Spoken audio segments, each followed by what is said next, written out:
The Hornets lose again. They lose again to the Knicks. They lose again by double digits. Although, is this one an acceptable loss? LaMelo does look like himself. What does that mean in the trade picture? Kon Knueppel has more comments, and we have another ankle injury, an all too familiar version of Locked On Hornets. That's today on the Locked On Podcast Network.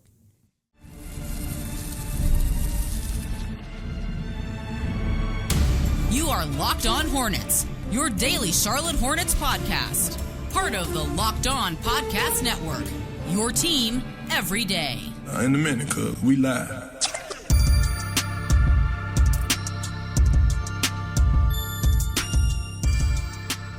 It's Locked On Hornets, part of the Locked On Podcast Network. It's your team every day. Thanks for making us your first listen. We're free. We're available anywhere you get your podcast, and that includes YouTube. There's Doug Branson. You can find him on his Substack, everyhornetsboxscore.com. Also, check out Yahoo Sports Daily. Doug is behind the scenes producing for Jason Fitz and Caroline Fenton. And I'm Walker Mail. Listen to me on WFNZ every weekday from 12 to 3 p.m. This episode is brought to you by Game Time.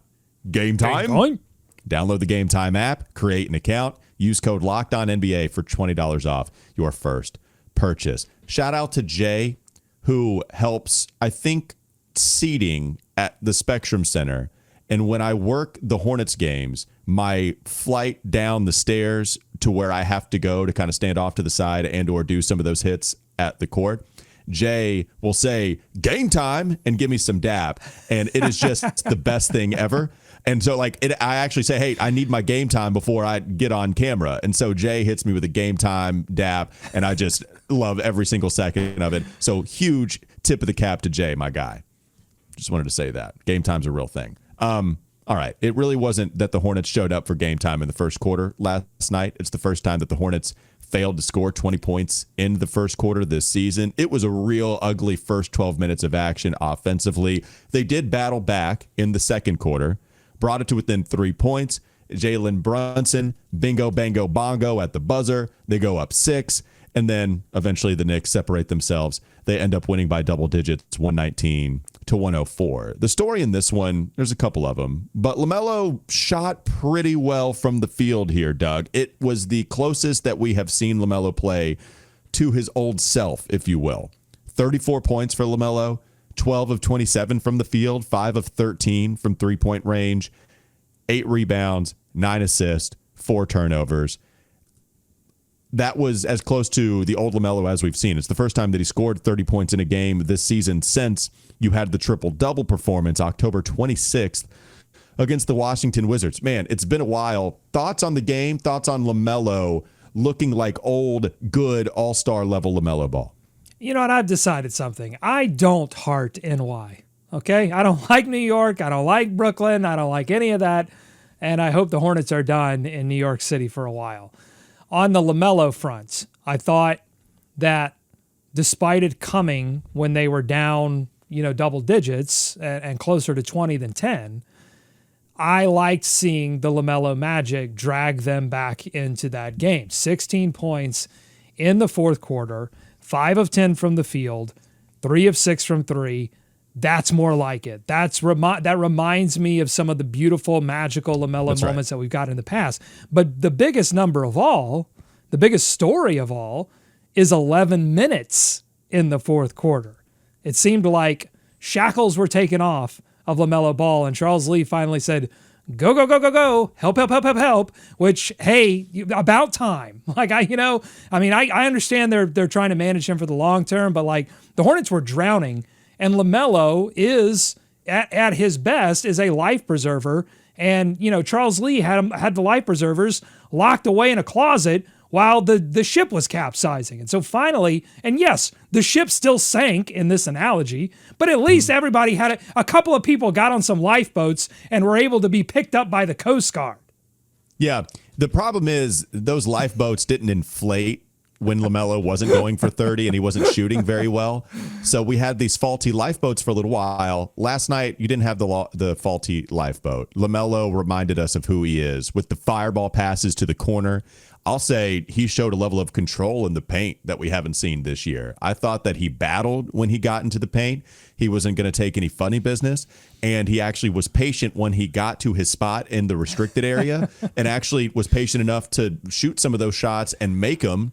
I think he was 50% from the field, 50% from inside the three-point arc. I like seeing that from LaMelo. It just felt like a more controlled brand of basketball with still all sorts of fun from LaMelo. And the going down the sleeve when you hit a three, we love to see it. The issue is, like, here's where I am, and I hate it because usually I feel like I'm trying to save you from despair. Oh boy. Here recently, this is my despair.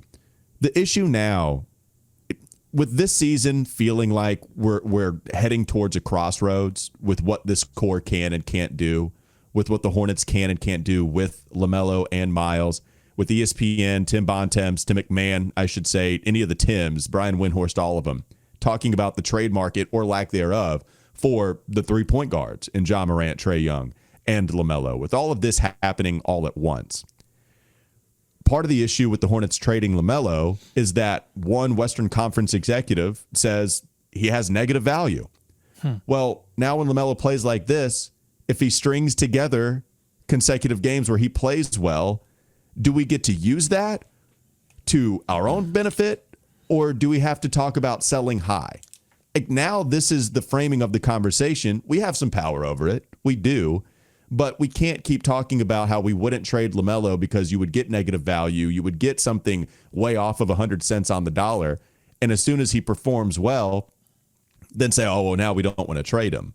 So this is the way I view this. And that's the despair that I experience because he did look really good. I would love for him to play alongside Kon Knueppel and Brandon Miller. Yes, a trio that is in the 99th percentile in points per 100 possessions when they're on the floor at the same time. The problem is they've played 169 possessions coming into last game, and that's not a very big sample size, which is why I tweeted out, like, at this point, we're going to catch our tail. Like, this is the time I'll catch my tail. It's right here. It's not going anywhere.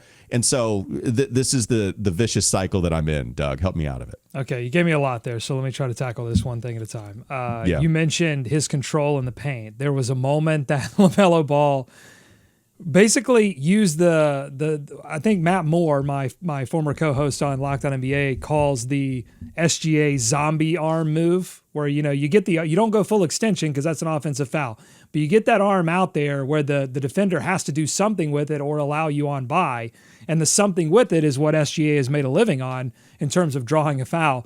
So LaMelo does that to Josh Hart, but the referee refuses to blow the whistle. And so he just sort of drags Josh Hart down the paint like they're walking down the aisle together, like he's giving Josh Hart away for his wedding. And like, the official is the official of the wedding. Like, come on, like, blow the whistle for God's sake. Yeah. Okay, that's number one. Number two, you talk about negative value.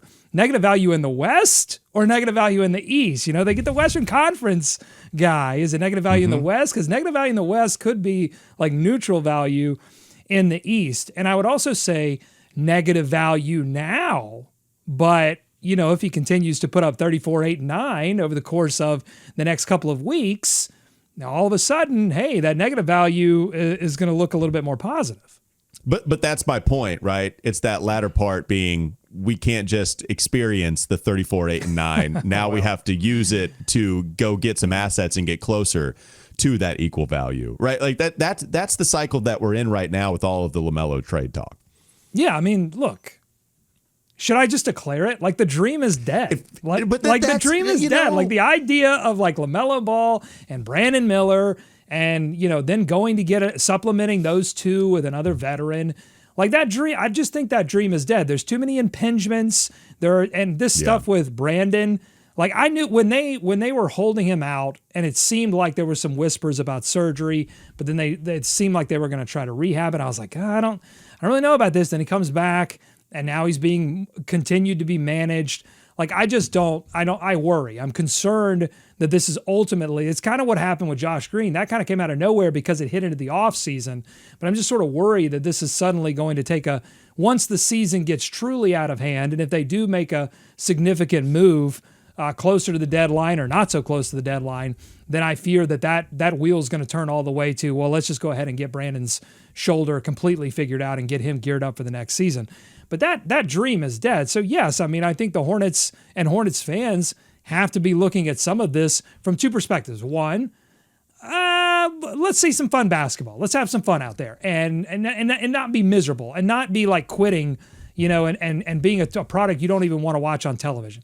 And then number two, yes, the trade considerations. I mean, there are a lot of names popping up on the market right now. The Hornets might not even be in consideration for some of those players, but as we've seen before, Jeff Peterson has a knack for getting involved in some of these deals and pulling back value for the Charlotte Hornets. Yeah. So you look, regardless of however you feel about any of these players, LaMelo, Miles, whether you're negative or positive, I mean, you got to have these guys playing well, and Charles Lee needs to have these guys playing well, in order to get anything out of this season.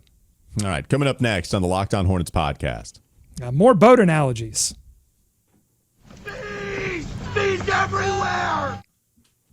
I just want the Hornets to get off the poop deck. That's what I want. Coming up next on the Locked On Hornets podcast. Yep, we have another ankle injury. And speaking of one of those stars, should the Hornets go after a former All-Star or a current All-Star? Does it make sense? We'll get to all of that coming up next. This episode is brought to you by Game Time. Game Time?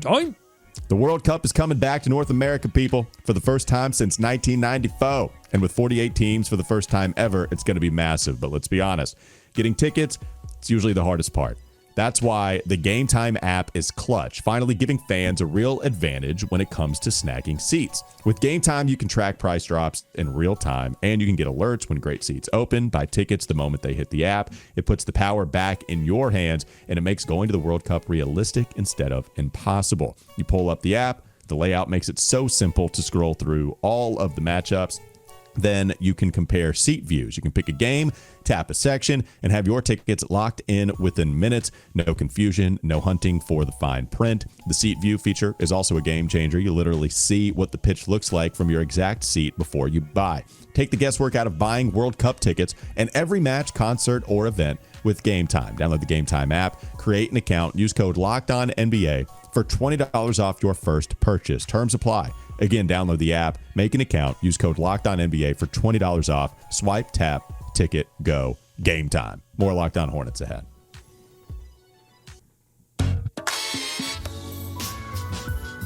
I don't want to just blow past this. Did we? I guess we just went there. We declared it dead. The LaMelo Ball experience with this group, I'm not mad at you because it does feel like there had been some sense of beating around the bush and not addressing it. But it also, we're a little bit of Kelly Eco here. It feels like we're not reporting, right? We're not reporting anything. Fanalizing. In the way that Kelly Eco felt like he ran with a couple of sources that might not be tapped into, the Hornets organization specifically or LaMelo's camp specifically, but you can feel the tension. You can feel the walls caving in. Then you just go ahead and say the thing. That's what it feels like to us, except we're not reporting because we're not responsible people. We're just throwing out takes. Let's just let that be clear. But it does feel like that from everybody else that you hear, right? Like it's not great. Nothing around here is great right now.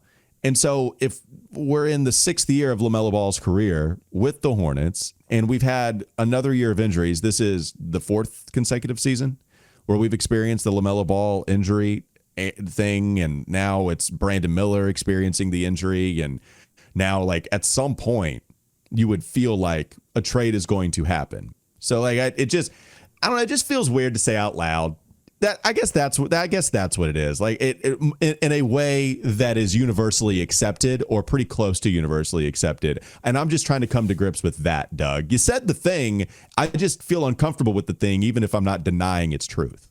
Oh, what's the thing when you stick with something because you've stuck with it for so long? The sunk cost fallacy. So that's sunk cost fallacy. Yeah, there's a little bit of that going on, right? I mean, we've experienced this version of this Hornets team for a long time. And so, we want to hold on because to not hold on, to give up, is to then look back on that time with all of that regret and say, man, we wasted a lot of time. But, Mitch Kupchak didn't do anything. Like Michael Jordan didn't do anything. That's not my fault. I'm not going to blame myself for that. I know exactly who to blame for why we're here. But look, I think that it's the responsibility of this franchise, because they are asking people to spend money on season tickets. They're asking people, hey, invest your hard-earned money in the product that we are putting out to entertain you with. It is their responsibility to face facts, to face the hard facts that, hey, we have a player in LaMelo Ball that is extremely talented, that can do things on a basketball floor that only a select few humans can. And there's an entertainment value to that. There is a ticket selling value to that.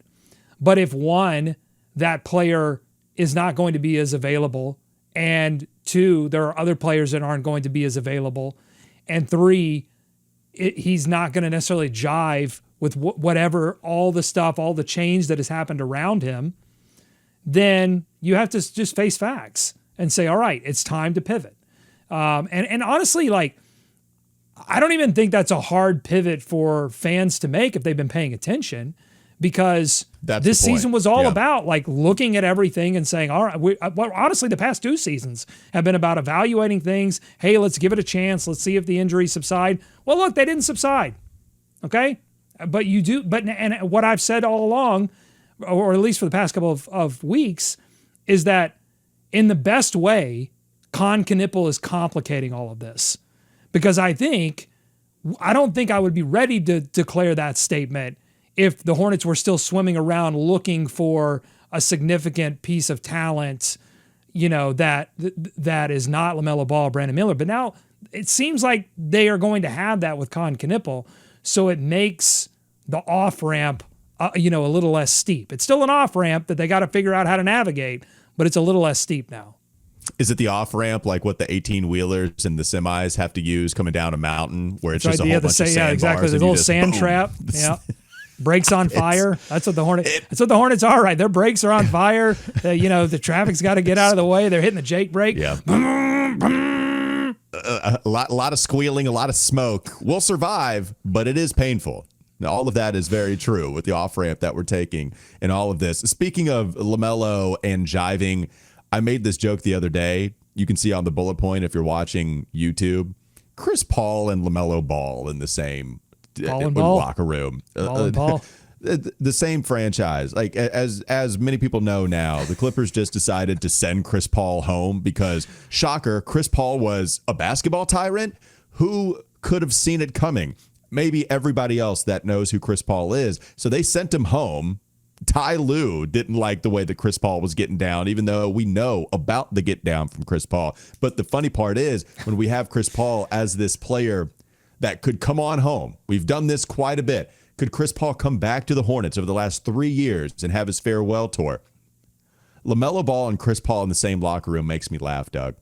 It makes me laugh just thinking about how those two would jive in the locker room at the same time. I would love to see it, and yet I think we would see the fire that we're talking about from that semi taking the off-ramp. It's not a good idea. I'll just get that on the record right now. Bringing Chris Paul into this environment right now is not a good idea. And honestly, I'll tie all of this together because I think what I just said the Hornets should do is face facts. And I think Chris Paul and the LA Clippers are in this situation right now because neither party was willing to face facts. In Chris Paul's case, he is a former all-star, former elite level player who cannot let go, who cannot say, hey, Vince Carter spent a long time. So what was it, like 43 when he finally gave it up? Like he was around the league forever, but he completely transformed himself into something that was entirely not the guy that we saw with the Raptors and the U.S. team flying high and dunking on people's heads. Like he transformed himself completely and humbled himself in a lot of ways. It doesn't seem like Chris Paul is able to do that. It doesn't seem like he can face the facts. And for LA, I mean, my God, someone in that organization had to understand what Chris Paul was And they just didn't want to convince themselves. They said, nah, it's going to be different. It's a farewell tour. It'll be nice. People will come. They'll buy tickets. They'll like Chris Paul. Chris Paul will mellow out. He'll get here. He'll understand. 14 minutes per game. He'll understand. Like, no one in the building was like, hey, you guys remember like when he was here last time, right? I mean, it's crazy. Hornets, don't do that. Face facts. I like the idea of LaMelo taking the one-legged jumper and Chris Paul wanting to hurt him. Now, just the. If you take that one more time, I'm going to take the other leg out. You know, you have to take a no-leg jumper. And it's not because LaMelo is this malcontent. It's the exact opposite. It's because he is so happy-go-lucky, and that is not Chris Paul. Has anybody described him as happy-go-lucky? All right, coming up next on the Locked On Hornets podcast. He's angry. Go for your throat. It's the exact opposite. He's everywhere. Giannis, maybe that's the happy medium we need around here. Maybe that's the happy go for your throat. The middle ground of everything we're talking about. There is another ankle injury. We'll get to all of that coming up in the last segment of LOH.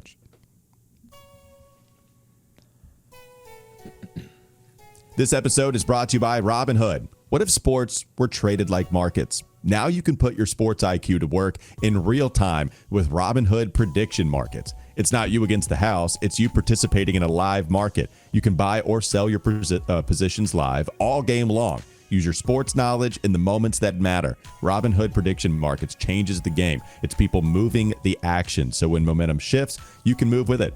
I always knew the game, but never had a dynamic way to apply that knowledge. Now I could actually take part live in a market powered by people. You're no longer just a spectator. Play by play, you decide. Trade every play with Robinhood. Now available across the U.S. Download the Robinhood app now to begin. More Locked On Hornets ahead.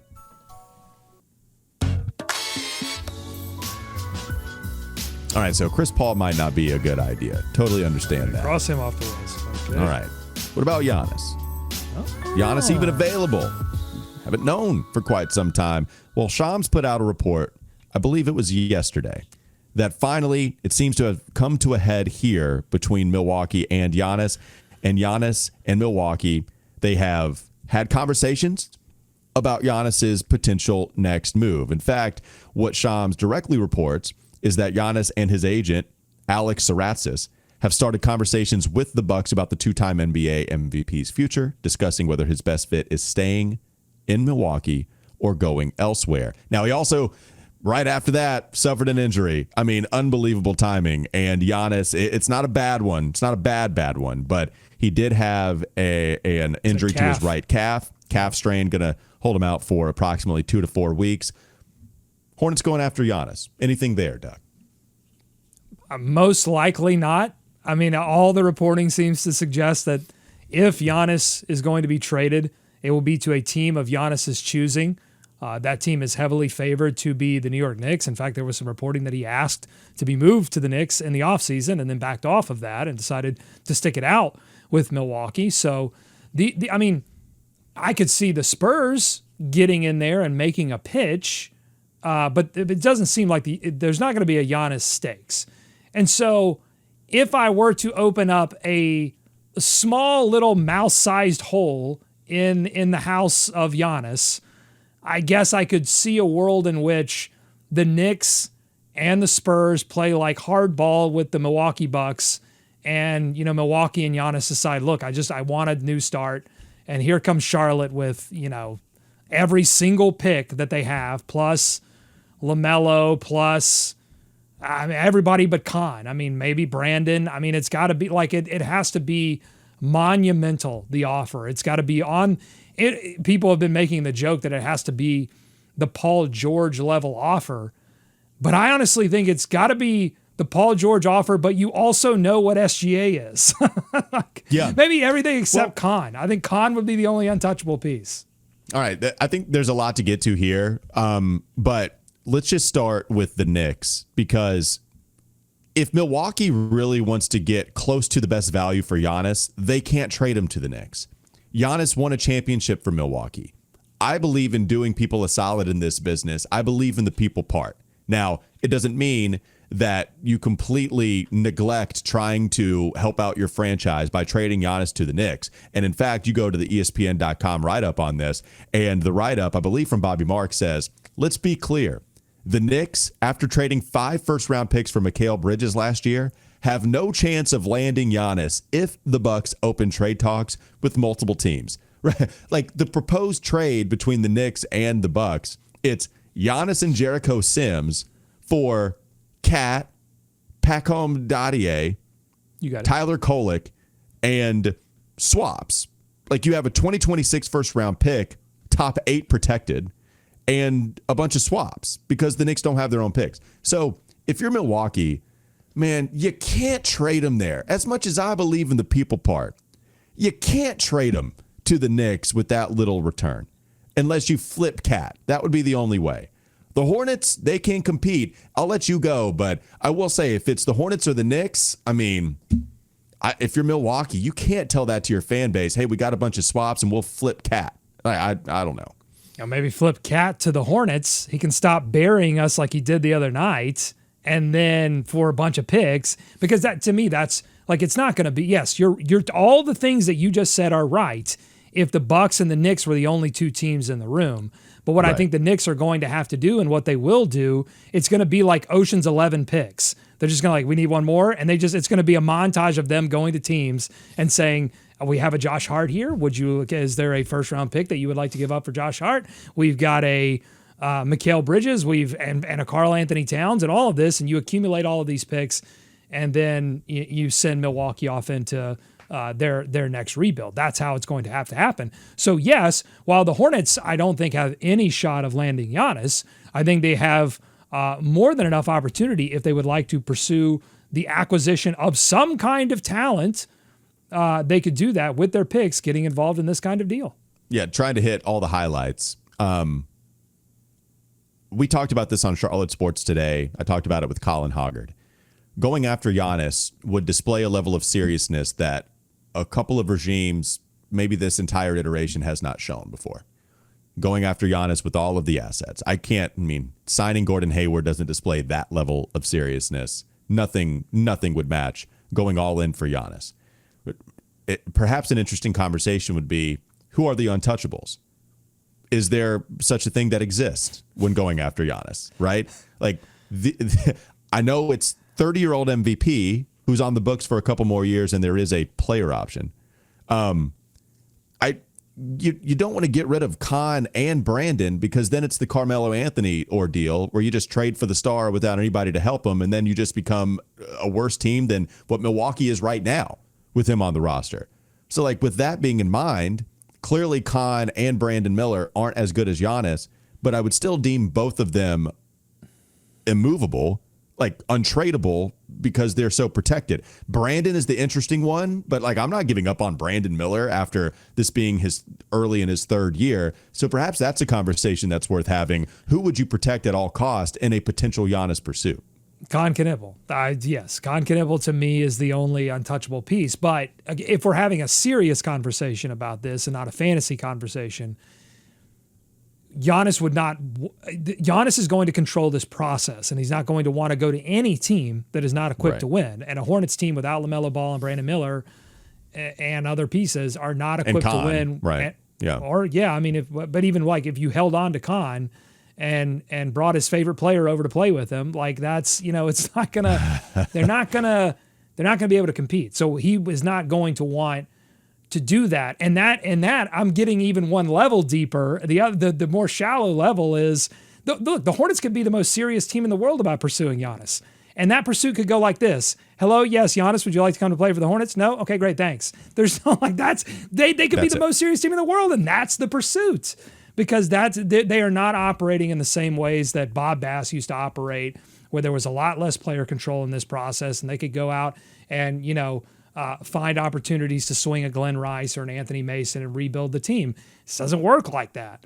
But what they can do is what we talked about earlier, which is bring actual NBA level veteran rotation players to this squad by getting involved in some of these deals with the picks that they have and getting creative.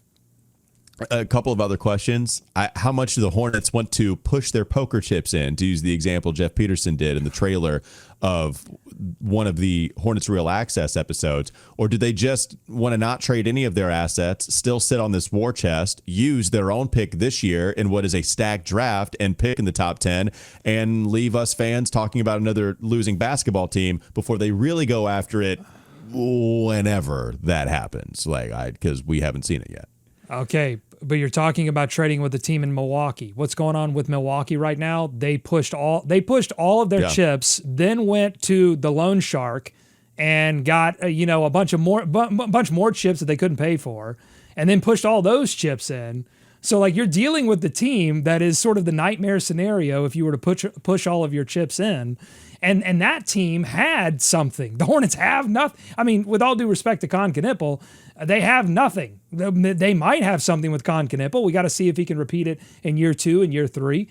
But they don't have anything concrete right now that can stay on the floor, for more than 50 games a season. So it as much as it pains me to say, the injuries, including more to Kalkbrenner, who has re-injured his ankle, and a thigh injury to Colin Sexton. We're getting Josh Green back. But, all of these injuries, they don't know who they are, what they are.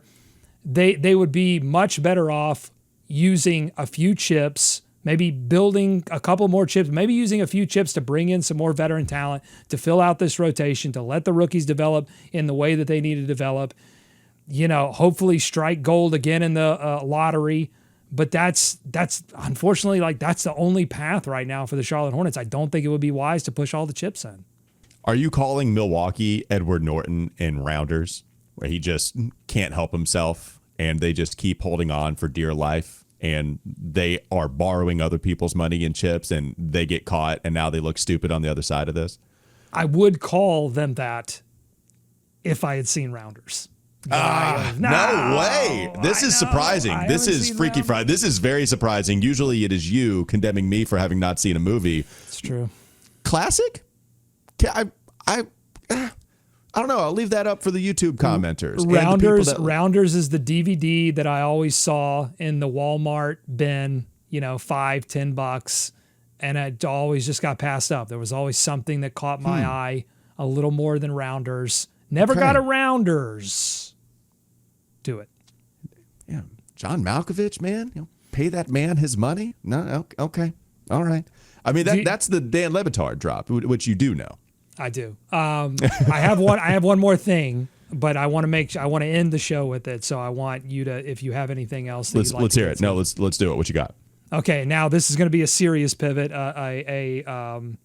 Something that's a little bit more sincere than you're typically used to. Yes, we do need to talk about this. Thank you. Yep, gotcha. 100%. Elden Campbell passed away. Yep. Eazy-E was a member of the Charlotte Hornets when the Charlotte Hornets were putting a very entertaining product on the floor, a winning product, a playoff winning product. And Elden Campbell, a big man, was a huge part of that. In fact, had his best NBA season as a member of the Charlotte Hornets. And as a kid growing up and learning to love basketball, Elden Campbell was a huge part of anchoring what was. A lot of people remember Baron Davis, and a lot of people remember some of the other, Jamal Mashburn, some of the other offensive pieces that those teams with Elden Campbell had. But those teams were defensive teams first. Paul Silas, those were grit and grind before grit and grind. It was P.J. Brown, and it was Elden Campbell holding down the middle. He passed away at a far too young age. So condolences to his friends and his family. And thank you, Elden, for entertaining a young kid and helping him to fall in love with basketball. Yeah, absolutely. I'm glad you brought this up. Just for those that don't know, Elden Campbell did pass away at the age of 57. The reasons for his passing are unknown, and we will respect it as such without speculation. But you are right to bring up his lore within the or his place within Hornets lore. If you cared about where I had him in the top 35 Charlotte Hornets of all time, I only bring that up to say that he's pretty high up here, Doug. He's number 20. He made the top 20 Charlotte Hornets of all time list. Hell yeah. And you know what I remember? I remember Charlotte Hornets despair, or Charlotte Sports despair, on Twitter. Shout out to my guy. I remember him tweeting out the first time I revealed this list. He tweeted out, I've hated on you for a couple of your placements with some of the best Hornets of all time. Elden Campbell being in the top 20, respect. And I just wanted to use that tweet as a level of acceptance by everybody who did like Elden and is one of the more underrated. I think he is one of the more underrated Hornets of all time. You look at his place within the Hornets ranks, my man played 265 games with the squad, started all but 4 of those 265 games that he appeared in, being the center of some of the most successful teams that we've ever seen in Charlotte, and being a guy that was an all-time good dude. Like, people that, 1, loved his personality, and 2, they really respected his motor, like embodying what it is to play hard every single night. I'm glad that you brought up Elden Campbell, having come over from the Los Angeles Lakers organization. And last thing, while we give Bob Bass a ton of credit for just playing musical chairs with stars, all right, we're not going to pay this star. Let's just go get another one because my job is a lot harder for everything that George Shinn is making me do. He was traded by the Lakers with Eddie Jones. So, like, we celebrate the Eddie Jones acquisition because Eddie was a monster and an all-NBA player. But how about Elden Campbell providing a longer impact coming over in that trade when you sent out Glenn Rice? R.I.P. Glenn Rice. Thoughts, all of the best vibes in the world. R.I.P. Elden Campbell. You killed Glenn Rice there for a second. I apologize for killing Glenn Rice. That was a terrible dismount. I apologize to you, Glenn. And I apologize to everybody who heard that terrible dismount. R.I.P. to Elden Campbell. And all the best vibes in the world to somebody that we respect around here. Thank you for bringing that up. Doug Branson, Yahoo Sports Daily, hosted by Jason Fitz and Caroline Fenton. Go check out his Substack, everyhornetsboxscore.com. I'm Walker Mail. Listen to me, WFNZ, every weekday from 12 to 3 p.m. Sports Radio 92.7 FM. Have a great rest of your day. We'll be back with you tomorrow. Bye-bye.